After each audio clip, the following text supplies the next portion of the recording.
और चलिए खबरों की शुरुआत करते हैं। बड़ी खबर आ रही है बेंगलुरु से, जहां पूर्व सीएम सिद्धारमैया ने एक बड़ा ऐलान किया। 2028 चुनाव नहीं लड़ेंगे सिद्धारमैया।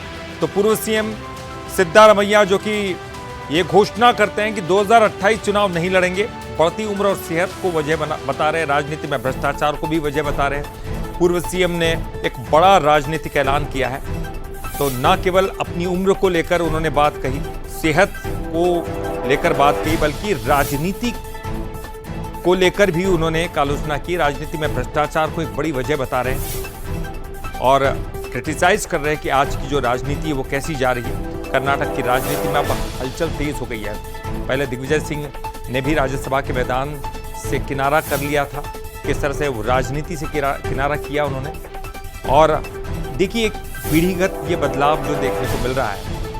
अब कांग्रेस की जो वो लाइन है जो एक उम्र को पार कर चुकी है, धीरे धीरे करके वो राजनीति छोड़ रही, किनारा कर रही। तो चुनावी राजनीति से दूर जाने का ये बड़ा फैसला सिद्धारमैया का। तो 2028 का चुनाव सिद्धारमैया नहीं लड़ने वाले, बड़ा नाम। तो चलिए जान लेते सिद्धारमैया ने कौन कौन सी बड़ी बातें कही। उन्होंने सबसे बड़ी बात यह कही कि राजनीति में भ्रष्टाचार बड़ा है, भारी भ्रष्टाचार हो रहा है। क्रिटिसाइज किया राजनीति को। अब चुनाव में पैसा देना पड़ता है। आज ईमानदार राजनीति की जगह नहीं है। 79 की उम्र है उनकी और उनकी जो सेहत है वो भी उनको साथ नहीं दे रही। 2028 में राजनीति के उनके 50 साल पूरे होने वाले हैं। वरुणामुखी जनता का दबाव उन्होंने ठुकरा दिया और भविष्य में कोई चुनाव नहीं लड़ूंगा ऐसी बात नहीं। सिद्धांतों और अंतरात्मा से कोई समझौता नहीं और चुनाव से दूरी, लेकिन जनसेवा जारी रही। अब देखिए, ये एक बड़ी घोषणा है। इस पर कई बड़े सवाल भी खड़े होते हैं। सवाल ये कि क्या ये जो फैसला है वो खुद लिया उन्होंने या फिर आलाकमान का उनको संदेश है कि किनारे हो जाएगी। कांग्रेस में पीढ़ीगत बदलाव की बड़ी तैयारी है या फिर वरिष्ठ नेताओं को मार्गदर्शन मंडल में भेजने का एक कोई प्लान चल रहा है। नए और युवा चेहरों को क्या आलाकमान आगे बढ़ाने जा रहा है।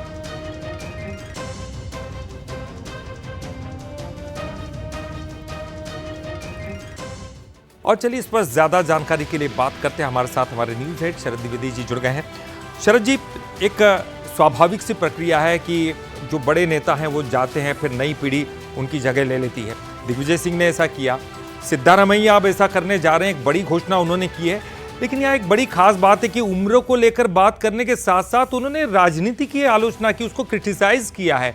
क्या निराश भी चल रहे हैं वो, और यही एक बड़ा कारण है उनका किनारे होने का? देखिए ललित जी, इस समय भारत में एक बहुत बड़ा घटनाक्रम भी घटा है।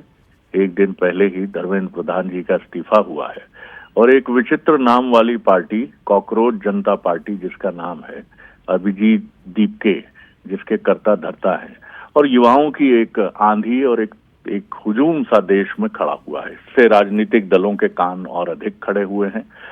आपको मैं याद दिला दूं कि 1975 में जब जयप्रकाश नारायण के नेतृत्व में युवाओं ने हुंकार भरी थी कि अब हम एक बड़े आंदोलन के लिए तैयार हैं, तो देश के जितने भी विश्वविद्यालय थे, यहाँ मैं विशेषकर मध्य प्रदेश की बात करूंगा और उत्तर प्रदेश और बिहार की बात करूंगा, तो मध्य प्रदेश से भी नेतृत्व की एक श्रृंखला निकली थी। समाजवादी पार्टी या समाजवादी सोच के रखने वाले कई नेता निकले थे, जिनमें शरद यादव का नाम और जबलपुर विश्वविद्यालय का नाम सबसे आगे है।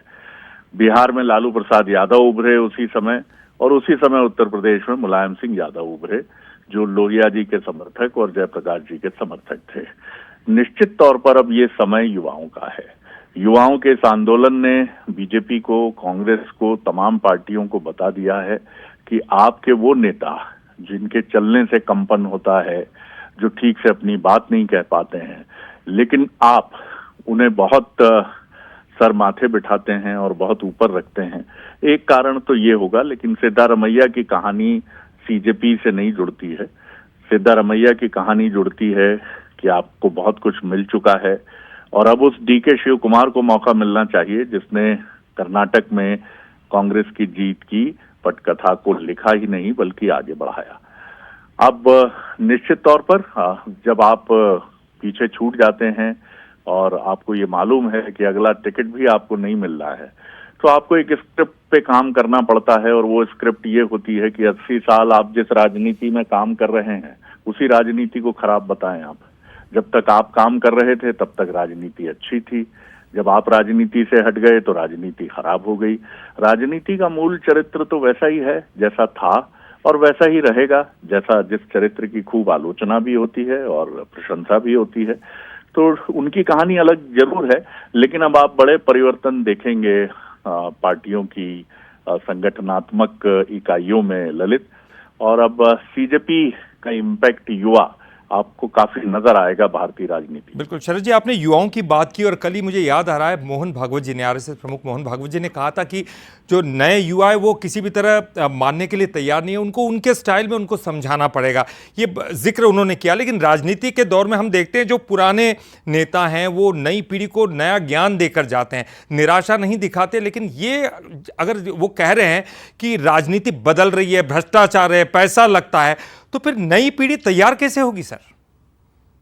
देखिए, सीजेपी एक मूवमेंट की पार्टी के तौर पे उभरी है जिसने एक मिसाल रखी। ये दावा भी सामने आया है कि देश में बड़ी संख्या में सुसाइड हुई हैं नीट पेपर की परीक्षा के पेपर्स लीक होने के बाद, जब घोषणा हुई कि दोबारा होगा। जिस भी बच्चे ने पेपर अच्छा दिया था और वो पेपर लीक का हिस्सा नहीं था, जाहिर है उसके दर्द को समझा जा सकता है। ये कहानी बहुत लंबी है, डिबेट भी बहुत लंबी है ललित। नटशेल में बात सिर्फ इतनी है कि किसी भी देश में अगर कोई बड़ा परिवर्तन घटता है तो उसके पीछे युवा होते हैं। सीजेपी से जो युवा जुड़े थे वो उसमें हर तरह का युवा था। उसमें 10वीं पास भी था, उसमें डॉक्टर और इंजीनियर्स भी थे और उसमें बहुत अच्छे घरों के लड़के भी थे। अब ये अलग अलग बातें हैं कि आंदोलन के पीछे कौन था, क्या था, और उससे इनकार भी नहीं किया जा सकता है। लेकिन युवा अब वो परंपरागत चीजें अपने राजनेताओं से नहीं चाहता है जैसी उसे अब तक दिखती रही है। उसका अपना नेटवर्क है, वो अपने सोशल मीडिया नेटवर्क पे भरोसा करता है। वो टेलीविजन की खबरों पर या अखबार की खबरों पर या प्रायोजित खबरों पर वो भरोसा नहीं करता है। तो एक अलग तरह की राजनीति की शुरुआत हो जाएगी, ऐसा मैं नहीं कह रहा हूँ, लेकिन हाँ, उसके संकेत जरूर हमको मिले।